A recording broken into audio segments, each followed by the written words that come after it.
Aveva Cesare, Virgilio ed Augusto. Ja, er hat sich einige Zeit in Deutschland erholt und ist dann am Gardasee. The Gran Sasso Raid. A daring attack. It's not often that the British wartime Prime Minister Winston Churchill said anything remotely positive about the enemy during the Second World War. Yet even he had to remark in a speech before the House of Commons in September 1943 that an event known as the Gran Sasso Raid by the Germans had been, and I quote, a daring attack. On the 12th of that month, a team of German commandos had been airdropped onto a mountain in central Italy and rescued the Italian dictator Benito Mussolini from captivity after his own government had overthrown him. Mussolini went on to lead the Italian fascist regime in the north of the country for another year and a half as a result. The Gran Sasso Raid was orchestrated by Otto Skorzeny, a German special operatives commander who subsequently gained a reputation amongst the Allies as the most dangerous man in Europe.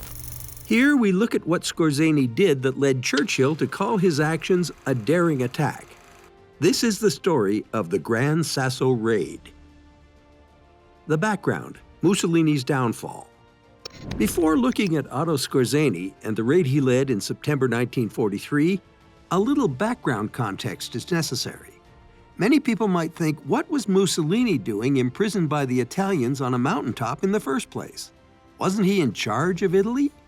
The short answer is yes, he was.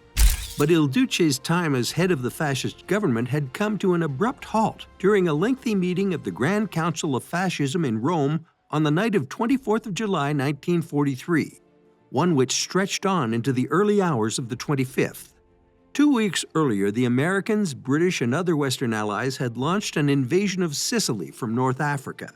Soon, the island would be completely under their control, and they would begin their plans to invade the Italian mainland.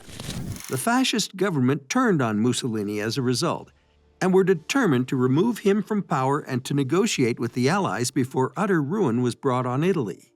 Thus, in the early hours of the 25th of July, Mussolini was removed from his position as dictator of fascist Italy. He was detained and moved between various temporary prisons in the weeks that followed. Then, at the beginning of September 1943, as the Allies began their invasion of southern Italy, the fascist government negotiated surrender terms. The Nazis were prepared for this and launched Operation Ox, through which they claimed control over much of northern Italy and placed German commanders in charge of Italian military divisions.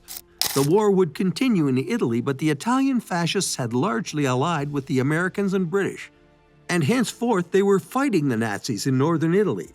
To lend legitimacy to the takeover of half of the country, Hitler determined that Mussolini needed to be rescued and set up as a puppet ruler in the north of the country. Here was where Otto Skorzeny came into the picture. Otto Skorzeny. Skorzeny was an Austrian member of the Waffen-SS. He had fought on the Eastern Front in Russia earlier in the war. At the start of 1943, he was picked to lead the Sonderlehrgang Oranienburg, a special operatives unit that had been formed the previous year to engage in select missions that required men with special training. They would be a German equivalent of the British Special Air Service, or SAS. Skorzeny's unit was now tasked with rescuing Mussolini from detention by the fascist government. Intel revealed that Mussolini had been moved to a hotel on top of the Gran Sasso d'Italia Massif, a mountain range in the Apennine Mountains east of Rome. One of its peaks is the second highest mountain in Italy, so Mussolini's captors were determined that the Germans would not be able to get access to the former dictator. Skorzeny had other ideas. The raid. The Gran Sasso Raid would take place on the afternoon of the 12th of September 1943. By then, the wider German army had pushed south and was in the process of capturing Rome from the Italian fascist government that had overthrown Mussolini a few weeks earlier. As a consequence, the German commandos were able to launch the raid from an airbase near Rome. Skorzeny and his men, 90 in all, were strapped into 10 DFS-230 gliders. These were extremely wide paragliders that could hold 9 men each abreast. The gliders were then towed by Henschel HS-126 reconnaissance planes that flew towards the Gran Sasso Massif. In the days leading up to the raid, Skorzeny had conducted a precise counterintelligence campaign and had acquired detailed information that Mussolini was being held at the Hotel Campo Imperatore high up on one of the mountaintops. Thus, when the gliders were released by the Henschel planes in the skies above Gran Sasso, they paraglided down towards the hotel, knowing that Mussolini was being held inside. Skorzeny and his 89 followers landed successfully on a plateau near the hotel not long after 2 p.m. on the afternoon of the 12th. Just one of the gliders had difficulty landing, injuring several of the commandos in the process. Still, it was a band of 85 men which Skorzeny led onwards to the hotel. There were an estimated 200 carabinieri, Italian police, guarding Mussolini inside the hotel. Moreover, lower down the mountain there was an additional unit of armed soldiers that had been placed there to protect the cable cars that led up to the hotel. The Italians had assumed that if the Nazis tried to rescue Mussolini, they would do so from there. Mussolini was freed. Skorzeny had predicted that as soon as the attack commenced, the Carabinieri would radio down to the soldiers for them to come up the mountain on the cable cars to assist them. To prevent this, a separate unit of German commandos had parachuted into the region around the base below and had secured it while Skorzeny and his men landed up on the plateau. Furthermore, the unit below had severed radio communications, preventing any efforts to contact opposing Italian units in the wider region to come to their aid. Thus, the Carabinieri in the hotel were cut off from any further help before they ever even knew they were under attack. Skorzeny and his band of just over 80 men now approached the hotel where Mussolini was being held.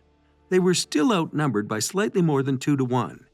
As such, what happened next was quite incredible.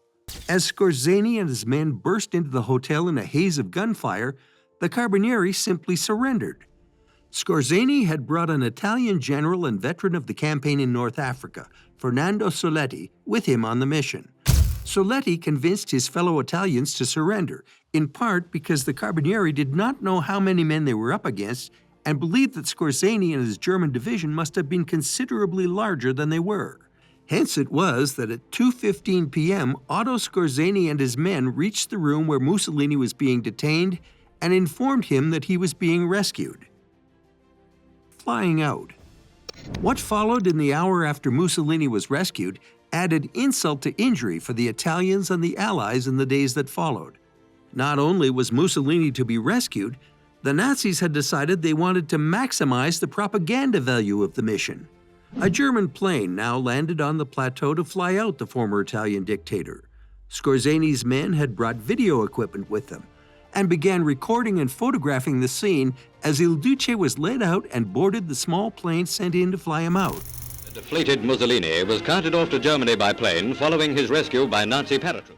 What was more, a dispute developed between Skorzeny and the commander of the paratroopers who had landed further down the mountain to take over the cable car, Major Otto Harold Moors. Annoyed that Moors would try to claim credit for the mission, Skorzeny decided to place himself in front of the camera and boarded the small plane with Mussolini. This was not the agreed plan, and the plane was now overburdened with extra weight. It barely managed to take off successfully and fly Mussolini out of the Gran Sasso Massif. Lurking behind this was a rivalry between Heinrich Himmler, the head of the SS that Skorzeny was a member of, and Hermann Goering, the head of the German Air Force that the paratroopers were a division of. Hence, even in trying to conclude this dangerous mission up on the Italian Apennines, the rivalry between the Nazi leaders threatened to derail the whole mission. Skorzeny and Mussolini just made it off the mountain and flew north to German territory. The aftermath.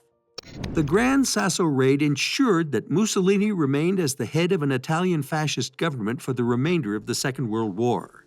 After he was flown out of his mountaintop prison, he was taken to Germany, where he was informed by Hitler that he would be installed as the ruler of the newly created Italian Social Republic in northern Italy. It was effectively a German puppet state, as the Nazis took over the war effort against the Allies in Italy. Mussolini swapped detention at Gran Sasso for a form of close supervision by his Nazi captors in northern Italy. He would be overthrown and killed in late April 1945 as the war came to an end across Europe. Otto Skorzeny went on to lead numerous other missions against the Allies, notably Operation Grief, during which German divisions disguised as Allied units operated behind the Allied lines during the Battle of the Bulge in the winter of 1944. Hence, the Gran Sasso Raid was not the last time that the most dangerous man in Europe plagued the Allies.